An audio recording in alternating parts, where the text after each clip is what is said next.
नमस्कार, हमारा नाम है समरीन और आपने देखना शुरू कर दिया है लाइव सिटीज।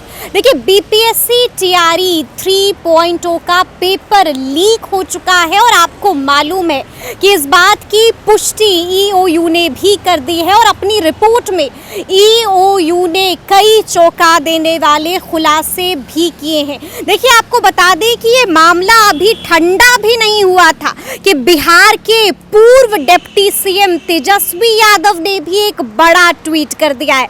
आपको बता दें कि उन्होंने एक पहेली लिखी है और साफ साफ लिखा है कि नाम बूझो तो जाने। इसको लेकर हमने भी शिक्षक नेता अमित विक्रम से बातचीत की है। क्या कुछ कहा है अमित विक्रम ने, सबसे पहले आप उन्हें सुनिए। सबसे पहले तो हम ये जानना चाहेंगे अमित कि एक बार फिर से बिहार में पेपर लीक हो गया है, क्या कहिएगा इस पर? देखिए, पेपर लीक जो हुआ है यह पूरी तरह से बीपीएससी आयोग की नाकामी को दर्शाता है। एक इतनी बड़ी परीक्षा होनी थी और उस परीक्षा के दौरान कोई एक नियमित अध्यक्ष तक नहीं थे आयोग में। बिल्कुल बिल्कुल जी। आप देख रहे होंगे जब अतुल प्रसाद जी थे वो कितनी कड़ाई से काम लेते थे, टाइम के पाबंद थे और सारी कामों को संजीदगी से वो लेते थे। लेकिन अभी एक अध्यक्ष न होने की वजह से आपने देखा कि पहले तो दो परीक्षाएं की डेट बढ़ी, जो कि 9, 10 और 11, 12 का था। और उसके बाद जो ये 1 to 5 और 6 to 8 का होना था उसमें ये लीक हो गया। ये पूरी तरह से सिस्टम की फेलियर है और हड़बड़ी में गड़बड़ी। पहले भी मैंने कहा था कि हड़बड़ी में गड़बड़ी हो रही।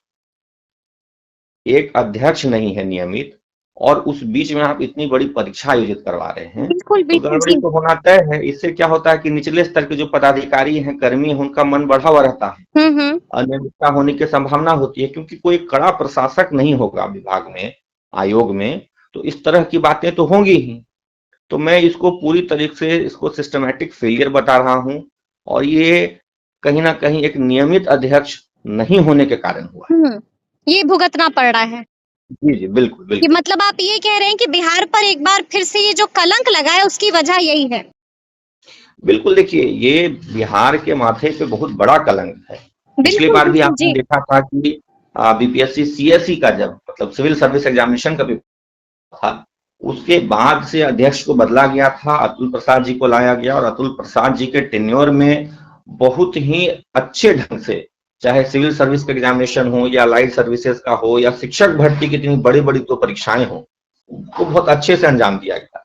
लेकिन अभी फिर एक नियमित अध्यक्ष नहीं होने की वजह से, एक कुशल प्रशासक नहीं होने की वजह से, जो सॉल्वर गैंग था, जो गलत करने वाले लोग थे, उनका मन बढ़ा। उनको लगा ऐसा कि वहां कोई देखने वाला है नहीं, रोकने टोकने वाला है नहीं और लूट मचाने की उन्हें एक तरह से आजादी मिली। तो इस वजह से इतनी बड़ी घटना को अंजाम दिया गया है। पहली बार ऐसा हुआ होगा, आपने भी अपने मतलब पत्रकारिता के दौरान नहीं देखा होगा कि इतनी बड़ी संख्या में परीक्षार्थी डिटेन किए गए हैं, पकड़े गए हैं, उनकी गिरफ्तारी हुई। बिल्कुल, मतलब वो दृश्य चौंकाने वाला है अमित। ये कोई मामूली दृश्य है। जी, रात में कोर्ट खुला और उसके बाद सलाखों के पीछे डाला गया अच्छे अभ्यर्थियों को। बिल्कुल, और ये देखिए सबसे बड़ी बात है कि ये तो अभी एक ही सेंटर है, क्या पता कि जांच के दौरान और भी ऐसे सेंटर की जानकारी मिले। क्यों सिर्फ हजारीबाग में ऐसा हो सकता है कि ये गिरिडीह में भी हो रहा हो, गोरखपुर में भी हो रहा हो, बनारस में भी हो रहा हो। जो मोडस ऑपरेंडी है इनका, जो काम करने का जो तरीका है इस गिरोह का, वो बहुत ही शातिर तरीका है। किसी को क्वेश्चन पेपर नहीं बांटा गया, बल्कि सबको एक जगह जमा करके रखा गया और उनको क्वेश्चन रटवाया जाता था। जी जी जी, तो मान लीजिए ये तो स्थानीय प्रशासन की होशियारी कह लीजिए या प्रशासनिक एक तत्परता कह लीजिए जिस वजह से ये पकड़ाए गए हैं। लेकिन ये भी तो संभव है कि और भी जगहों पर इस तरह की धांधली चल रही होगी और वो लोग सफल भी हो गए होंगे, पहुंच गए होंगे एग्जामिनेशन देने के लिए। इतना बड़ा गैंग, मतलब सोचिए पेन ड्राइव में क्वेश्चन पहुंच जा रहा है इनके पास, यानी कि कोई अंदर में एक बहुत प्रभावशाली व्यक्ति बैठा है जो इतनी गुप्त रूप से सूचनाओं को लीक कर रहा है, क्वेश्चन पेपर को लीक कर रहा है। आप कह रहे हैं कि बीपीएससी के अंदर में कोई ऐसा व्यक्ति हो सकता है? देखिए बिल्कुल, अगर क्वेश्चन पेपर लीक होता, बिल्कुल, और पेन ड्राइव में आपने कहा कि पेन ड्राइव में सारे सवाल डालकर दे दिए गए। जी जी, ये तो ईओयू की जो जांच की रिपोर्ट आई है, जो प्रेस विज्ञप्ति हुआ है, उसमें उन्होंने कहा जी। कि पेन ड्राइव, लैपटॉप, प्रोजेक्टर का इस्तेमाल हो रहा था वहां पर। और कोई क्वेश्चन पेपर यानी जो क्वेश्चन का बुकलेट होता है, वो जब लीक होता है तो समझ में आता है कि किसी परीक्षा केंद्र से लीक हुआ होगा। लेकिन यहाँ कोई बुकलेट लीक नहीं हुआ है। जी जी जी। यहाँ पे तो एक दिन पहले यानी कि हम्म क्वेश्चन जब डिस्पैच हो रहा होगा, गया भी नहीं होगा जिस समय अन्य जिलों को, हम्म। उससे पहले ही इनके पास क्वेश्चन पहुंचा हुआ है। और आप देखिए कि इनका जो पूरा गैंग है उसने काम कैसे किया है। वो कई दिन पहले से ही लगा हुआ था कि हाँ हमारे पास क्वेश्चन आएगा, अभ्यर्थियों को वो टेकअप कर रहा था, उनको बिल्कुल बिल्कुल। जगह जी जगह जी से जी। उठा रहा था, इनका जो नेटवर्क है और उनको तभी वो इकट्ठा कर डीलिंग रहा शुरू हो था। रही थी, जिस डीलिंग का बार बार जिक्र हो रहा है कि 10 से जी जी, 12 लाख में जो डीलिंग हो रही थी। देखिए 10 से 12 लाख 15 लाख की बोली लगी है बिहार के बच्चों के भविष्य की। ये लोग अगर शिक्षक बन जाते हैं तो बिहार के बच्चों का भविष्य क्या होगा, जो क्या खुद होगा? चोरी बेईमानी और धांधली करके शिक्षक बनेंगे। जी जी जी। बिहार के बच्चों का सौदा करने वाले हैं ये लोग। और इनको तो मैं कहता हूं कि बहुत कड़ी से कड़ी सजा होनी चाहिए। जो नया कानून बना है 10 साल, उससे भी अगर कोई कठोर प्रावधान लगाया जाए, धाराएं लगाए तो लगाना चाहिए। लगाना इतने चाहिए। संगठित जी। गिरोह, ये देखिए ये कोई ऐसा नहीं कि किसी सेंटर से लीक हो गया, कहीं सेंटर पे क्वेश्चन पहले खुल गए, ये वो घटना जी। नहीं है। बीपीएससी का जो सिविल सर्विस का भी पेपर आज से 1.5 साल पहले लीक हुआ था, उसमें था कि कुछ केंद्र पर गड़बड़ियां हुई थी, केंद्र पर बुकलेट पहले खुल गए थे। यहाँ क्या हो रहा है, यहाँ तो संगठित गिरोह पहले से ही लगा हुआ है, छात्रों को इकट्ठा कर बिल्कुल रहा है, बिल्कुल उनको बिल्कुल। किसी जी। थर्ड प्लेस मतलब सोचिए कि दूसरे पड़ोसी राज्य में ले जाकर रखा हो। और ये मतलब नेटवर्क बड़ा हो सकता है, प्लान मुझे बिल्कुल इसकी पूरी पुख्ता था। आशंका। प्लान बिल्कुल पुख्ता था अमित, एक छोटी सी जो चूक हो गई उसने भांडा फोड़ दिया। हम आपसे ये जानना चाहेंगे अमित कि बीपीएससी टीआरई 3.0 का परीक्षा जो हुई है 15 तारीख की, जिसका पेपर लीक हुआ है, वो परीक्षा अब तक रद्द क्यों नहीं हुई है? क्या वजह है? देखिए सब कुछ तो साफ है, ईओयू ने भी अब इस बात पर मुहर लगा दी है, फिर भी परीक्षा रद्द नहीं हुई। देरी कहाँ हो रही है और क्यों हो रही है? देखिए मुझे उम्मीद है कि हमारे माननीय मुख्यमंत्री जी इन सारी बातों का संज्ञान लेंगे और सरकार के स्तर पर एक्शन होना चाहिए। ये अब आयोग की बात नहीं रह गई है। आर्थिक अपराध शाखा, जो कि बिहार की एक प्रमुख जांच एजेंसी है, जो संगठित अपराधों की जांच करती है, उसने अपने एकदम प्रेस विज्ञप्ति में साफ साफ कह दिया है कि एक दिन पहले क्वेश्चन पहुंच गया था और हमने जांच की, हूबहू वही प्रश्न है जो परीक्षा में आए हैं। इतने सारे लोगों की गिरफ्तारियां हुई हैं, इतनी बड़े स्तर पर गिरफ्तारी तो कभी किसी परीक्षा के दौरान नहीं हुई होगी। तब पर भी अगर परीक्षा रद्द नहीं हो रही तो इस पर सरकार को अब संज्ञान लेना चाहिए। सरकार इस पर एक्शन ले, आयोग पर कार्रवाई हो। मुझे तो पूरी तरह से आयोग की विश्वसनीयता घेरे में। आप गौर कीजिए, देखिए क्या है पूरा पैटर्न।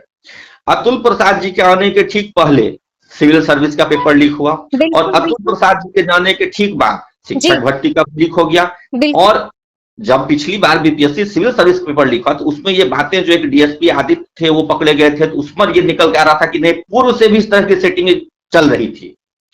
तो कहीं ना कहीं पूरे बीपीएससी आयोग को भंग करने की जरूरत है। वहां के सभी कर्मियों पदाधिकारियों की गहन जांच होनी चाहिए और सबको आयोग से हटाना चाहिए।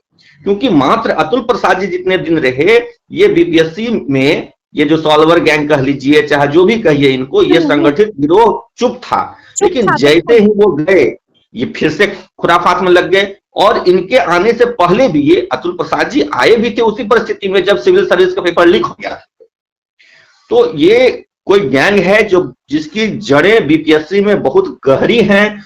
मुझे बिल्कुल संदेह है कि बहुत प्रभावशाली लोग आयोग के अंदर, बहुत प्रभावशाली लोग इस पूरी साजिश में शामिल हैं। तभी तो इतनी बड़ी चूक हो गई। ये किसी सेंटर से लीक का मामला नहीं है, ये आयोग से लीक हुआ है। और आयोग को खुद इस मामले में जांच करके अपना अंदरूनी जांच करनी चाहिए, जवाब देना ठीक है। चाहिए। जी जी जी। उल्टे वो लोग सवाल कर रहे हैं कि भाई क्या है, लीक का ट्रेल बताइए, कहां से जी। आया, किसी, ये तो आयोग को बताना चाहिए ना कि बिल्कुल क्वेश्चन जब बिल्कुल आपके बिल्कुल। पास था तो वो सेटर के पास कैसे पहुंच गया क्वेश्चन। अच्छा अमित, हम ये भी जानना जी चाहेंगे, आपने जो भी बातें कही वो हमने सुना, लेकिन आपने तेजस्वी यादव का ट्वीट पढ़ा कि नहीं पढ़ा? तेजस्वी ने बड़ी बात कह दी है और साफ साफ कह दिया है कि एक वरिष्ठ मंत्री प्रशासन पर दबाव बना रहे हैं, और दबाव बना रहे हैं किसके लिए? नकल माफिया को बचाने के लिए। बड़ा ट्वीट किया है तेजस्वी यादव ने। देखिए, तेजस्वी जी ने अगर इस तरह का ट्वीट किया है तो उनको साफ साफ नाम लेना चाहिए कि वो बड़े मंत्री कौन है। बड़े राजनेता कौन है, कौन इस सॉल्वर गैंग को बचाने की कोशिश कर रहा है, कौन इस माफिया को बचाने की कोशिश कर रहा है। राजनीतिक आरोप प्रत्यारोप से काम नहीं चलेगा। अगर उनके पास सूचना है, उनके पास जानकारी है, तो उसको आर्थिक अपराध शाखा के साथ साझा करना चाहिए। ये बिहार के बच्चों के भविष्य का सवाल है। बिहार के युवाओं के साथ जो खिलवाड़ हो रहा है उसकी मतलब बात है यहाँ पर। उनके पास जो भी सूचना है, जो भी साक्ष्य है, उसको स्वतः आर्थिक अपराध शाखा में जाकर के देना चाहिए और गहन जांच होनी चाहिए हर एंगल से। अगर किसी राजनेता की इसमें इन्वॉल्वमेंट है, किसी बड़े आईएएस पदाधिकारी की इन्वॉल्वमेंट है और राजनीतिक आरोप प्रत्यारोप लगाए जा रहे हैं, तो उसको साफ साफ आर्थिक अपराध शाखा को भी संज्ञान लेना चाहिए। इस मामले में उनको आर्थिक अपराध शाखा को भी चाहिए कि वो जाएं, तेजस्वी जी से पूछें कि किस राजनेता की ओर इशारा कर रहे हैं। ये दोनों को कोऑपरेट करना होगा। तेजस्वी जी के पास जो भी जानकारी है वो शेयर करें आर्थिक अपराध शाखा से, या आर्थिक अपराध शाखा को स्वयं तेजस्वी जी के पास जाना चाहिए, उनसे पूछना चाहिए कि कौन राजनेता इसमें हस्तक्षेप कर रहे हैं, किनकी मिलीभगत है, कौन माफिया को बचा रहा है। अच्छा, खबर ये भी आई अमित, खबर ये भी आ रही है कि बीपीएससी ने भी आज एक मीटिंग की है और अब सबकी निगाहें टिकी हुई है इस मीटिंग पर कि फैसला क्या निकल के आता है। देखिए, मुझे बीपीएससी से अब कोई उम्मीद नहीं है, क्योंकि ये मामला स्वयं बीपीएससी की प्रतिष्ठा पर आंच लगाने वाला है।